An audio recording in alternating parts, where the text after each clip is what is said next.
Olá, está no ar mais um programa Notícias em Foco. Veja agora os destaques desta edição. Os cuidados com a alergia alimentar. O único tratamento é parar de comer aquele alimento. E você vai conhecer a maior horta vertical da América Latina, uma fazenda do futuro. As fazendas urbanas, elas ocupam menos espaços e elas podem ser implantadas em diversos ambientes urbanos, né? Fique ligado, porque o Notícias em Foco está só começando.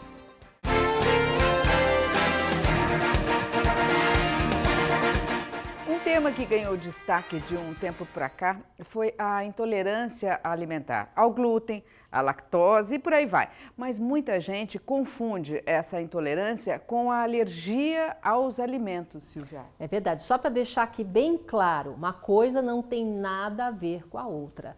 A alergia alimentar é mais comum entre os bebês e as crianças. No entanto, pode aparecer em qualquer idade, viu? O diagnóstico muda o dia a dia da família, que, claro, precisa de mais atenção na hora das compras ou de frequentar um restaurante.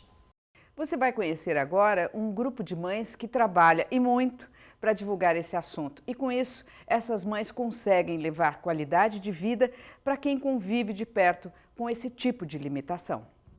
A Fernanda é mãe da Clara e da Isabela. Quando pequenas, as duas tiveram diagnóstico de alergia alimentar. A minha filha mais velha, ela tinha alergia a leite de vaca e a gente foi entender essa alergia dela quando ela começou a ter contato com leite de vaca diretamente, né? Então, quando ela era amamentada e eu consumia, né, o leite de vaca, ela não tinha nenhum tipo de reação alérgica. Mas quando ela passou a ter contato direto com leite de vaca, ali por volta de 9 meses, 10 meses, embora ela continuasse sendo amamentada, mas aí consumia já, né, algumas coisas feitas com leite de vaca, ela começou a apresentar os primeiros sintomas. E aí depois veio a minha filha mais nova, também com alergia, apresentando sintomas desde bebezinha. A situação mexeu com a rotina da casa e a Fernanda teve que aumentar bastante os cuidados à mesa. O único tratamento é parar de comer aquele alimento, né? E não é parar de comer de vez em quando, não é parar de comer só durante a semana. A gente tem que eliminar ele da dieta 100% do tempo. Você tem que cuidar na hora das compras. Então, toda vez que você vai fazer compras, você vai ter que começar a prestar atenção nos rótulos dos produtos, você vai ter que ler e decifrar muitas vezes, né, o que está escrito ali. Você tem que pensar muito bem na hora que você vai guardar isso na geladeira, para evitar que aquilo ali, né, tenha contato com produtos que você possa, né, consumir. Na hora que você vai cozinhar, você tem que ter esse cuidado. É uma mudança de hábitos bem grande. A alergia pode ocorrer em qualquer idade, mas com os pequenos, a incidência é bem maior. No Brasil, 6% das crianças com até 3 anos têm alergia a algum tipo de alimento. Com os adultos, essa taxa chega a pouco mais da metade das crianças, 3,5%. A estimativa é da Associação Brasileira de Alergia e Imunologia. Em qualquer idade, o paciente pode desenvolver a alergia alimentar, principalmente porque nós estamos falando de mecanismos imunológicos. Na faixa pediátrica, o alimento mais alergênico é o leite de vaca, e nos adultos podemos citar os crustáceos, os camarões, por exemplo. Mas é importante ressaltar que qualquer proteína alimentar, né, qualquer alimento, é capaz de desencadear alergia alimentar. A nutricionista Daiane Faria diz que os sintomas podem aparecer logo depois da ingestão do alimento, em questão de minutos, ou se estender por 72 horas. São problemas digestivos, dor de cabeça, alteração na pele, que pode ser desde uma simples coceira até saliências incomuns pelo corpo. Sem contar que quem enfrenta esse tipo de alergia também pode ter tosse e falta de ar. O diagnóstico ele precisa ser pautado em uma anamnese clínica detalhada e minuciosa, mas nós também temos alguns exames que podemos confirmar aí o quadro de alergia ou também para saber se o paciente já tem tolerância. A Daiane reforça que não basta tirar o alimento da frente. É importante fazer uso de outros nutrientes para equilibrar direitinho a dieta. nós precisamos fazer substitutos adequados para garantir o bom estado nutricional desse paciente. Caso seja necessário, o profissional pode utilizar-se de suplementação, né, de nutrientes específicos, de acordo com a necessidade de cada paciente. Segundo a Organização Pan-Americana de Saúde, 8 alimentos são responsáveis por 90% de todas as reações alérgicas. São eles, vamos à lista: o leite de vaca, peixes, frutos do mar, frutas secas, cereais, amendoim, ovo e soja. Mas aí é que vem um agravante. Muitos desses alimentos estão na composição de um percentual enorme de produtos industrializados que a gente se cansa de ver nas prateleiras dos supermercados. Justamente por isso, a legislação brasileira já obriga os fabricantes a registrar nos rótulos das embalagens a presença de alergênicos. Mas nem sempre foi assim, não. Não basta você olhar para a cara do produto e falar assim, isso aqui não deve ter leite, né? Isso aqui não deve ter ovo, porque a gente encontra, né, ingredientes onde a gente menos imagina, assim, né? Em 2014, a Fernanda, com um grupo de mães, liderou um movimento que ganhou o nome de Põe no Rótulo. A informação às vezes vinha com nome técnico, né? Então, assim, por exemplo, para leite às vezes vinha caseinato, whey, para ovo, lisozima, né? Então, assim, o que é isso, né? Que palavras são essas que eu nunca ouvi, né? O que isso significa?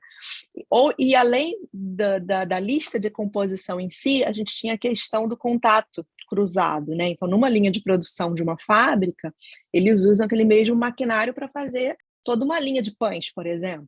Aí, aquele primeiro pão que eles fazem, vamos supor que leve ovo, que leve leite.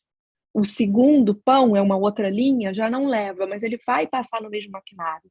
Então, ele acaba pegando ali resquícios da produção anterior. Isso não vinha no rótulo e as crianças tinham reação, né? Os alérgicos tinham reação.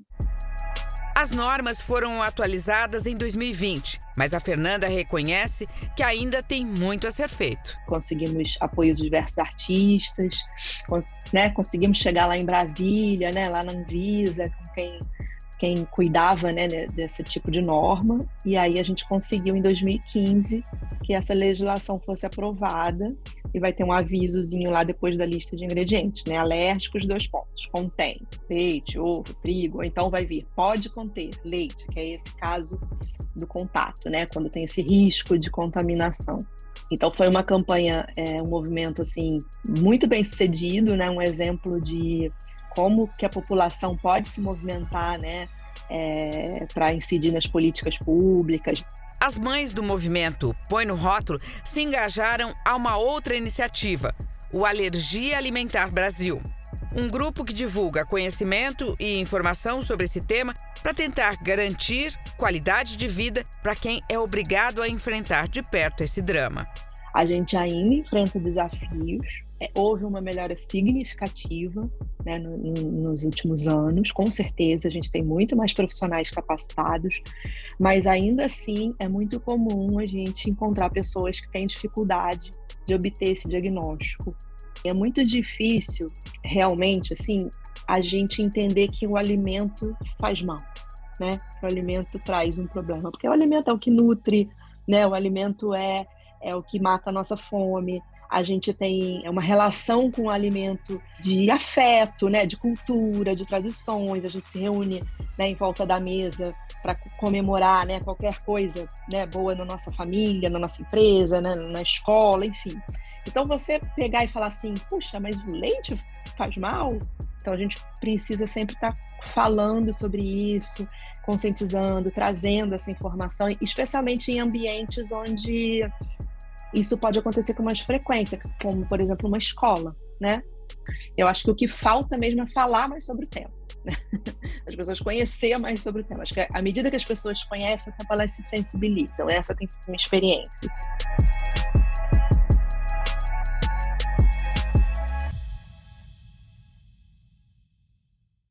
Quem quiser saber mais sobre esse grupo, se inteirar sobre esse tema ou conhecer as iniciativas e políticas públicas em torno deste assunto, pode acessar o site alergiaalimentarbrasil.com.br. Quando se fala em agricultura, né, Malu, de um modo geral, logo associamos a grandes plantações, aquelas colheitadeiras, a produção de grãos, o próprio agronegócio e por aí vai, né? Bom, Silvia, eu que sou do campo, então posso falar disso com uma certa propriedade, né? O cheiro da terra arada, do tempo da colheita, do tempo certo de todas as fases da lavoura. É verdade, só quem já viveu no campo conhece essa sensação. Agora, Malu, é impressionante, né, como a tecnologia vem causando uma verdadeira revolução no setor agrícola e já tem fazenda até no meio da cidade, uma fazenda urbana. A maior horta vertical da América Latina fica em São Paulo, um espaço onde as verduras são produzidas em prateleiras.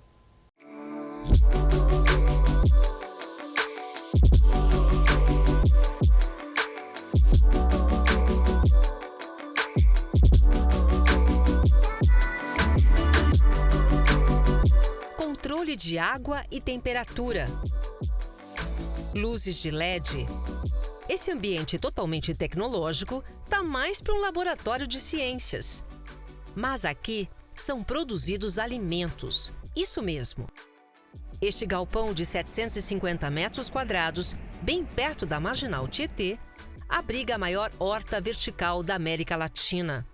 Parece uma plantação do futuro. A engenheira agrônoma Luana Borges acompanha esse projeto desde o início e diz que a horta urbana começou como uma agtech, uma startup do agronegócio. Sim, nós somos uma empresa de tecnologia que produz alimentos. Na verdade, a gente fala que nós trouxemos o futuro do cultivo para o presente. Aqui, toda a tecnologia é voltada para o plantio de alimentos. E a estrutura impressiona. São 10 andares de prateleiras repletas de hortaliças. O carro-chefe é a alface. A gente tem a alface crespa, a alface mimosa, verde e roxa. A gente tem a alface lisa e a alface frisé. A horta usa o sistema de hidroponia, uma técnica de cultivo sem a terra. Então as plantas elas ficam suspensas nessas placas e elas recebem toda a parte da solução nutritiva pelas raízes. E essa solução nutritiva ela fica circulando nas bandejas, ela retorna para as caixas de água e o sistema hidráulico manda novamente para todos os andares, né? Nesta plantação também não tem iluminação natural. Tudo é banhado por uma luz cor-de-rosa, resultado de uma combinação das lâmpadas de LED azuis e vermelhas. São as cores essenciais que as plantas precisam para ativar sua fotossíntese.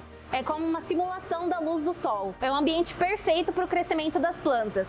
E pelo fato dele estar num ambiente fechado, a planta só vai gastar energia com o seu crescimento. Então ela não vai gastar energia se defendendo de pragas ou doenças como a gente tem no cultivo convencional. Por mês, são colhidas 2 toneladas de alface. São quase 12 safras por ano, o dobro de uma horta tradicional. Pelo fato dela estar num ambiente que teria sol o tempo todo, né, que são os nossos LEDs, a gente consegue reduzir o ciclo de planta. Então, no cultivo convencional, nós temos que uma alface colhida com seus 60, 70 dias, né? Aqui nós conseguimos reduzir esse ciclo para até 40, 45 dias. É um ciclo bem rápido quando a gente compara com o campo, com a mesma qualidade, com o mesmo peso, com as mesmas características da planta. E a produtividade chega a ser 100 vezes maior que a produção no campo, o que torna as fazendas verticais um modelo no setor agrícola. Uma saída para a perda de terra fértil em todo o planeta, causada pela desertificação e a degradação do solo, além, é claro, das secas. As fazendas urbanas, elas ocupam menos espaços e elas podem ser implantadas em diversos ambientes urbanos, né? Um prédio abandonado, um galpão abandonado que não vai ser usado para moradia, por exemplo, a gente pode estar tendo uma produção de alimentos, no caso. E até mesmo se eu tiver um pequeno espaço em casa, eu poderia produzir em várias prateleiras também. E quando se fala em sustentabilidade, a horta high-tech também leva vantagens. As principais diferenças são o zero uso de agrotóxicos, a gente consegue reduzir em 95% o uso da água também, a gente tem a possibilidade de usar energias renováveis, e a gente consegue reduzir o uso de fertilizantes.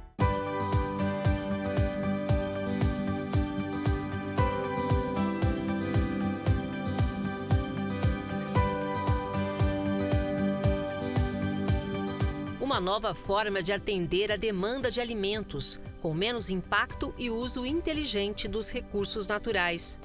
Um novo tempo e uma nova ordem mundial que chegam à mesa do consumidor.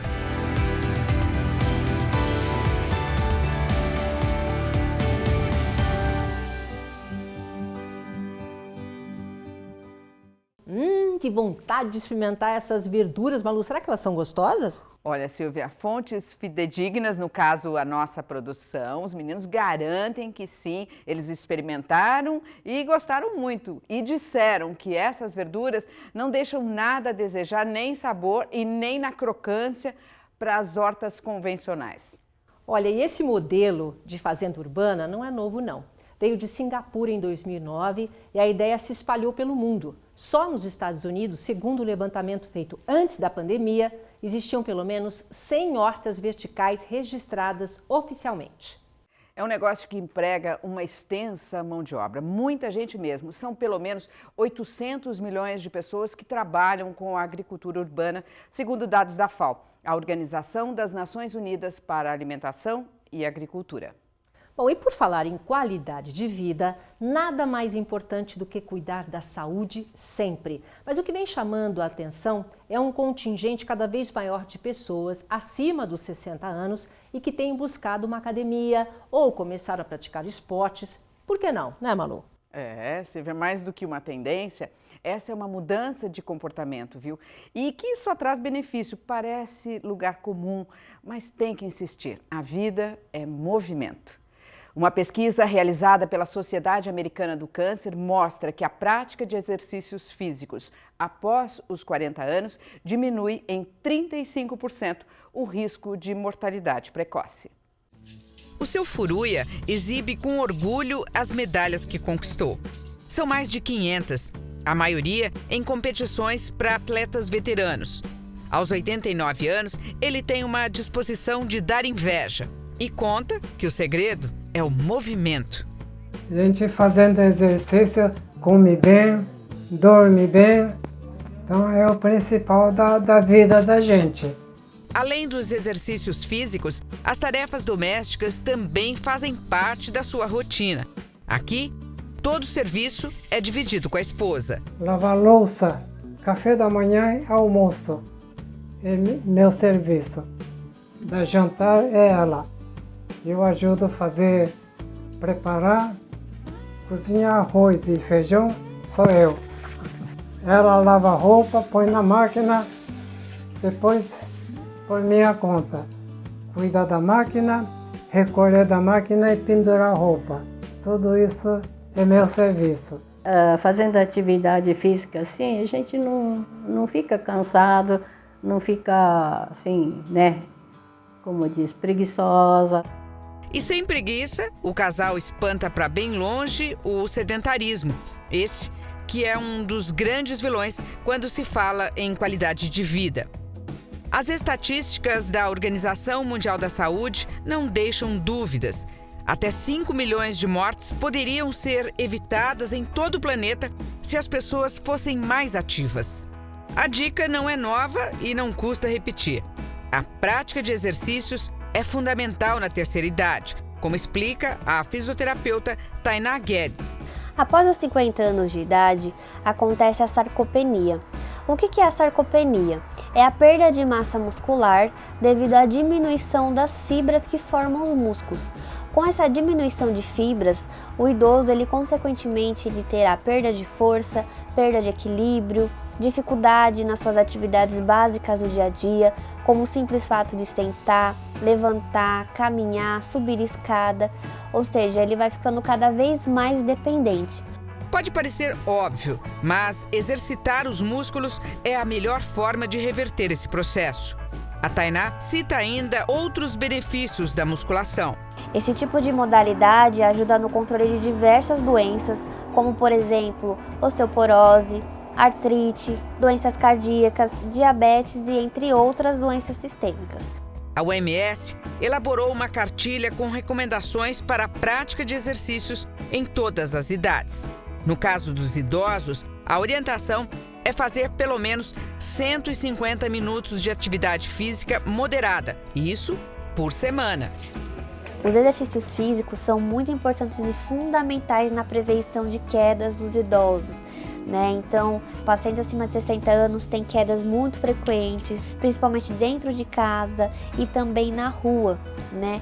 Então, as atividades físicas vão ajudar ele a melhorar esse equilíbrio, a melhorar a coordenação motora, a ganhar força muscular, né? Ter um controle corporal melhor.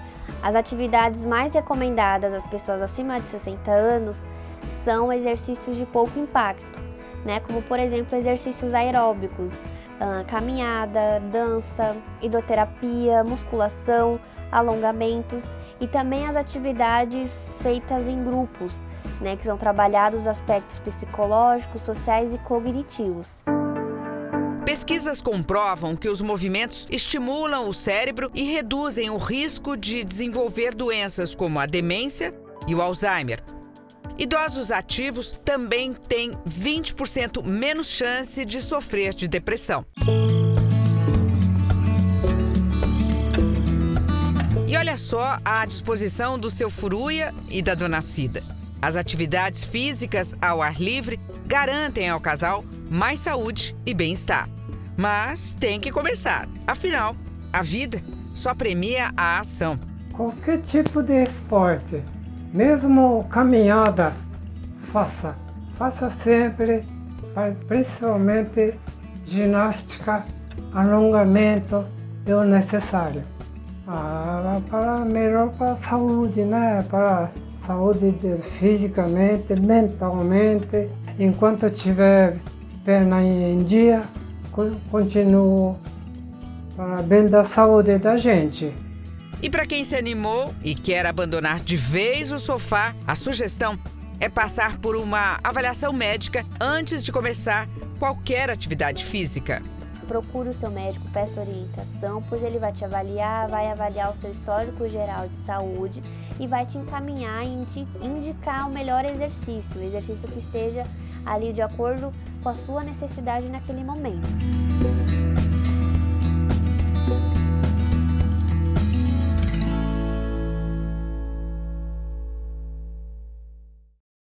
Parabéns para o seu Furuia e para a Dona Cida, que eles continuem sempre com essa disposição. E a pesquisa mais recente em relação aos benefícios do exercício vem do espaço. Um time internacional de cientistas descobriu que longas estadias nas estações espaciais causam desgaste precoce de partes do esqueleto, estimado em mais de 10 anos. E a razão é a falta de exercícios físicos durante as viagens. E agora vamos viajar no mundo da arte, onde o nome de Ruth de Souza é quase um sinônimo de resistência. Filha de lavrador e de uma lavadeira, essa menina que desde muito cedo já sonhava em ser atriz, fez mais do que isso. Ela mudou a história da arte dramática no Brasil. E no ano em que completaria seu centenário, Ruth de Souza ganhou uma biografia escrita pelo jornalista Igor Kassab.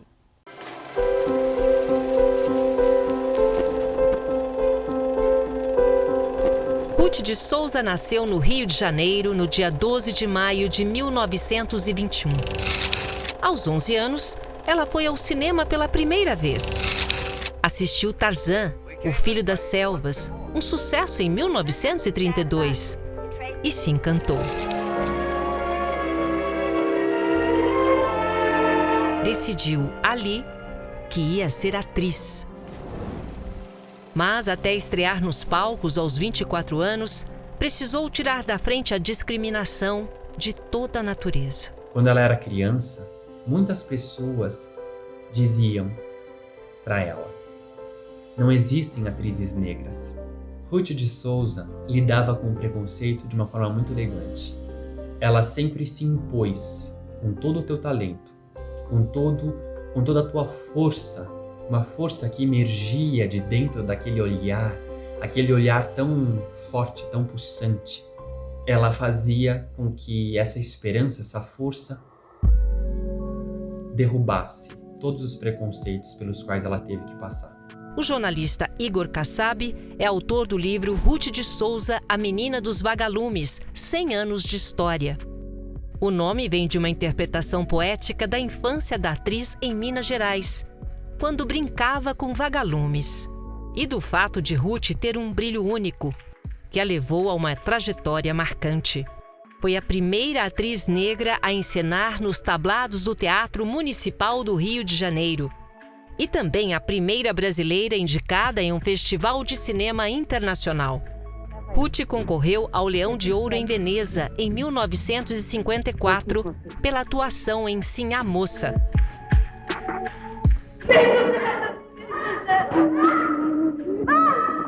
Ela era coadjuvante, ela interpretava uma escrava, a escrava Sabina. Ela foi capaz de mostrar apenas pelo olhar,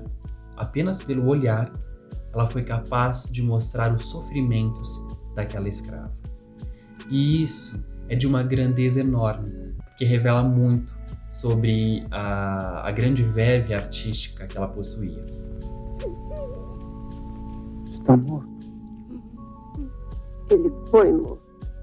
O reconhecimento foi rápido e ela se tornou a primeira artista negra a estampar a capa da revista Manchete. Um feito e tanto, entre muitas conquistas que Ruth chamou de pequenos milagres. Foram 74 anos ininterruptos de carreira. Ela brilhou nos diversos segmentos nos quais ela esteve presente. Uma das grandes paixões dela era o cinema. Ela esteve presente em grandes momentos do nosso cinema. Desde a época da Atlântida Cinematográfica, no Rio de Janeiro.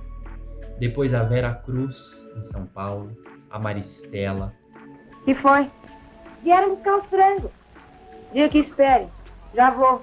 A televisão foi inaugurada no Brasil em 1950. Em 51 ela já fez o primeiro teleteatro, que era o embrião, né? Eu costumo brincar que o teleteatro é o embrião das telenovelas. Então, levar textos teatrais para a televisão, gravá-los, toda essa... é um tempo de experimentação que a TV brasileira teve, ela já estava ali, presente, atuando. Por seu destaque na dramaturgia, foi chamada de primeira dama negra do teatro, do cinema e da televisão. Ela lutou muito para fazer com que a negritude fosse vista em todos os segmentos. O legado dela para os novos talentos foi justamente abrir as portas, que essas novas gerações pudessem ter melhores papéis na dramaturgia brasileira.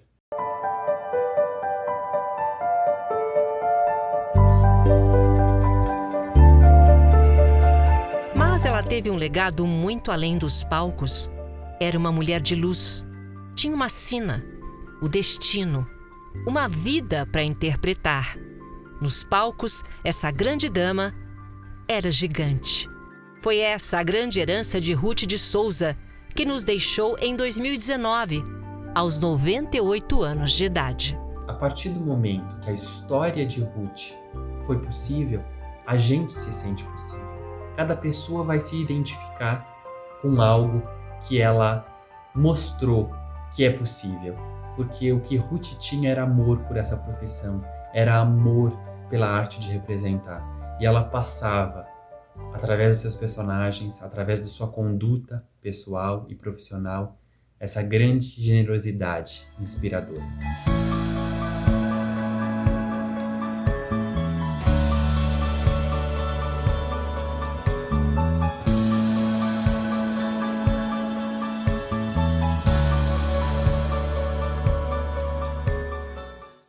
E o Notícias em Foco fica por aqui. Lembrando que você pode acessar os nossos conteúdos também nas redes sociais. Você assiste agora um clipe da música Alvíceras, interpretada pela dupla Macaulay e Ingrid.